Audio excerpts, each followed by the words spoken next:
Okay, welcome back. This is Ashik again.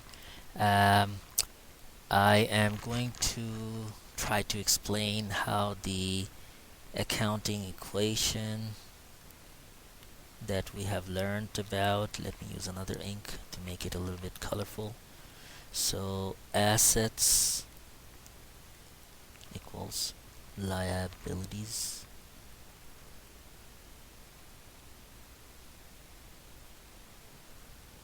and owners or shareholders equity. Okay, not focusing on grammar that much. Um, okay, we said that there are five types of items that you know: assets, liabilities, owners, equity, and then we have the R for revenue, which is sales, and then we have E for expenses. And we said when asset goes up and expenses goes up or it go up, uh, we debit them. Debit.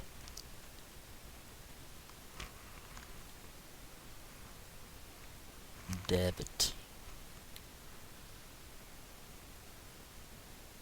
Okay. Um, and what is debit? On a T account, the left side is debit. That is the definition of debit. Will get ingrained in our head. Okay. When the liabilities go up, and I'm using red or maybe blue. Red is not a good color. When liabilities go up, they are credited. Credit. Credit. Credit. Alright? What is credit? It's the right side. Credit. Credit. Credit. Alright. Now, I'm trying to explain this using a little bit of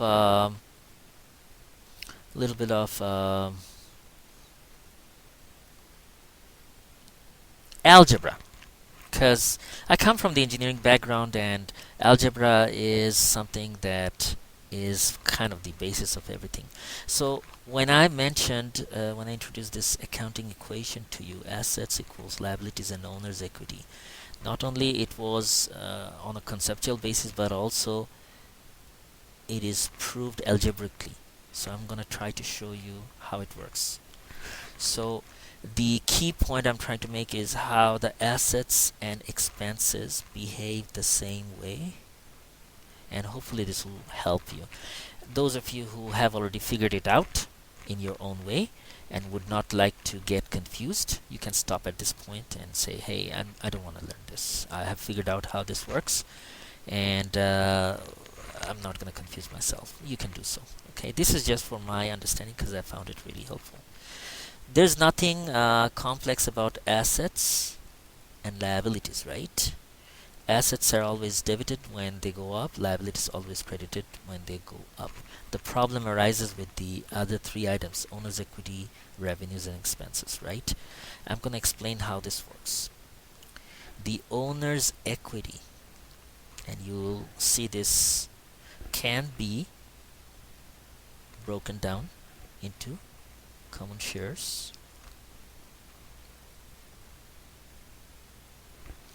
and retained earnings.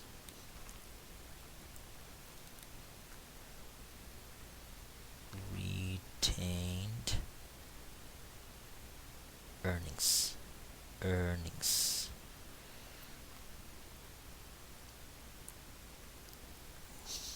Pretty much. Okay.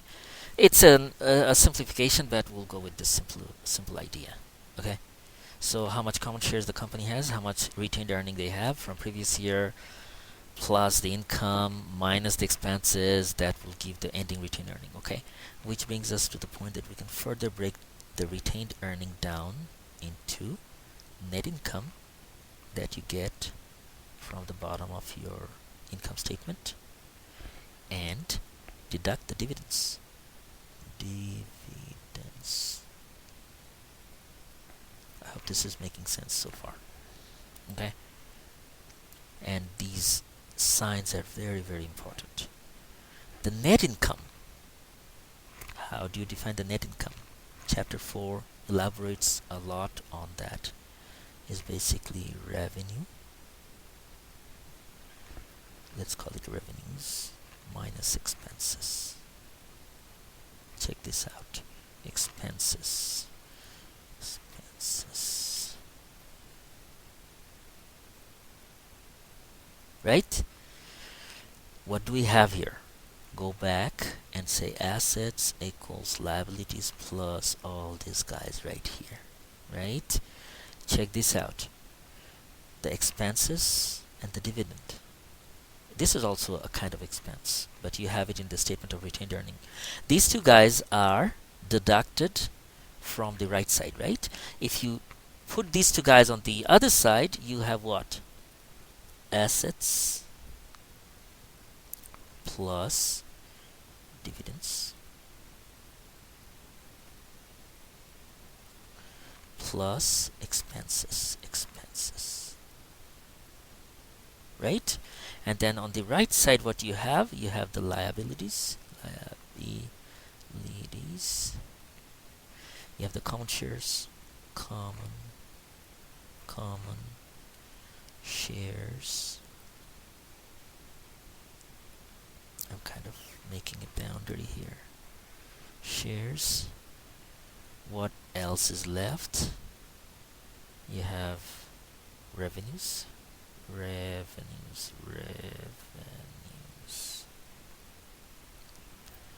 Check this out. Assets and expenses. So the assets and expenses, they have debit balance, and look, they are on the same side of the equation. Therefore, their behavior should be the same. Dividends also follow the same principles as expenses. Liabilities are on the right side. The revenues in this equation are on the right side, follow the positive sign, as well as the common shares part of the owner's equity is on the right side. Therefore, these guys will have credit balance. Liabilities, common shares, revenues will have credit balance. Similarly, assets, dividends, and expenses behave the same way, and they have debit balance. I hope this video is making sense to you. Once again, if this confused the heck out of you, stop and then undo what you learned in this video. Go back to what worked for you so far and be cool about it. This is something that I thought, it looks a little bit dirty right now, but this is something that I thought would be useful for some of you who would like to understand this algebraically, so you can see that this is another way of remembering it. Alright? Thank you so much.